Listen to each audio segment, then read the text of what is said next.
porque me acompaña el abogado penalista Juan, él es Juan Antonio Juan, y hoy pues voy a conversar con ustedes sobre uno de los temas que ha creado más polémicas, los acuerdos de pena, cuándo son necesarios y pues, por qué han provocado tantas ronchas, casos de violadores que han quedado pues, haciendo acuerdos de pena, incluso en casos de homicidio. Juan, bienvenido como siempre aquí a Next Noticias. Buenos días. Muchísimas gracias. Sí, es un tema que siempre genera algún grado de polémica, pero que también hay que decir hace falta un poco de información.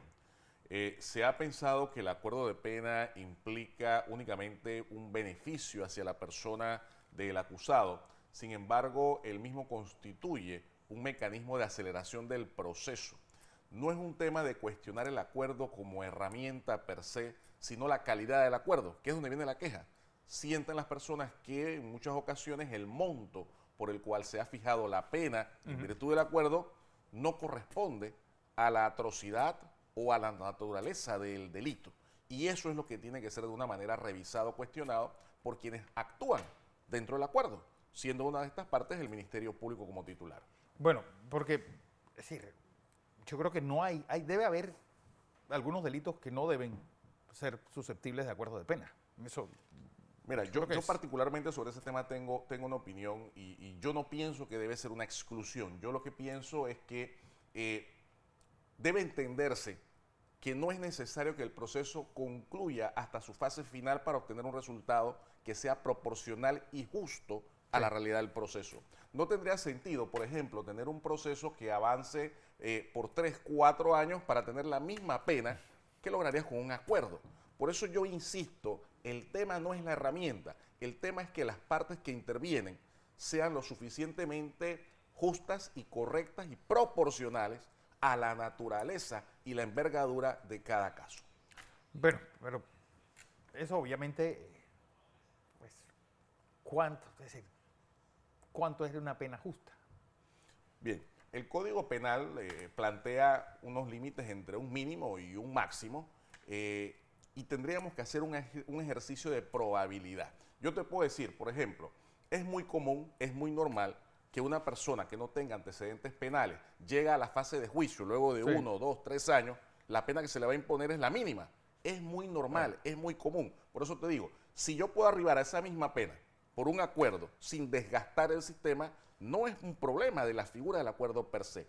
Sin embargo, hay casos que tienen otro tipo de impacto, los casos de femicidio, los casos de violación, etcétera, donde sí podríamos analizar en cada caso puntual, sí, corrupción inclusive, si el acuerdo realmente podría conllevar una pena que va superior al mínimo sin exceder, lógicamente, del máximo. Bajo esa perspectiva hay que analizar las circunstancias propias de cada caso y el Ministerio Público tiene que jugar un rol importante en definir, bueno, en qué sentido, en qué rango de pena la sociedad puede sentir que en efecto existe justicia y una retribución justa en un caso puntual. Eso es algo que me gustaría desarrollar porque, es decir, ¿hay alguna instancia fuera del propio juzgado, del propio fiscal y el juez que está manejando este caso, pues que vea si es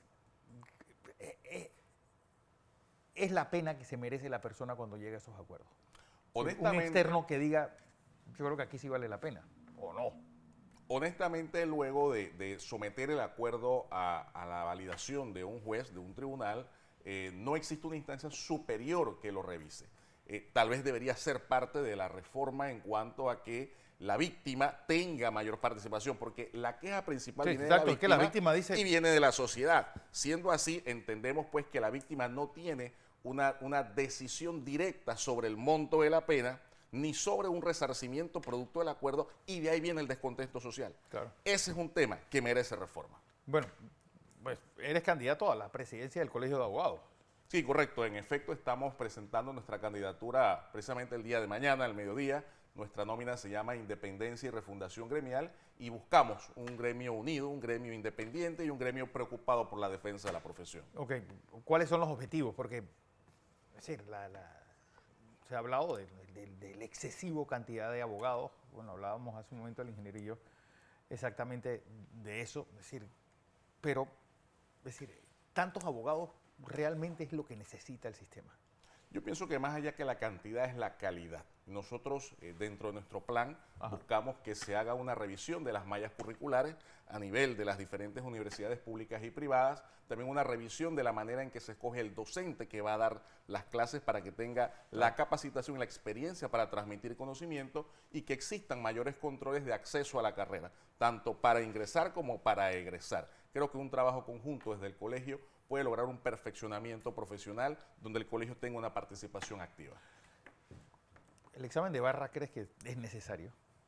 Mire, nosotros siempre hemos estado a favor del examen de barra. Sí pensamos que debe modificarse un poco lo que sería el contenido de lo que va a ser examinado. Consideramos que lo que debe ser objeto de examen deben ser aquellos aspectos esenciales propios que todo abogado debe manejar para poder tener un control de si en efecto maneja esa parte esencial. Creo que hay que profundizarlo un poquito, pero eso va de la mano con la formación continua dentro de la universidad y la formación y perfeccionamiento una vez la persona ha egresado. Nosotros nunca dejamos de estudiar. No, siempre debe ser el deber de un buen abogado, ¿no?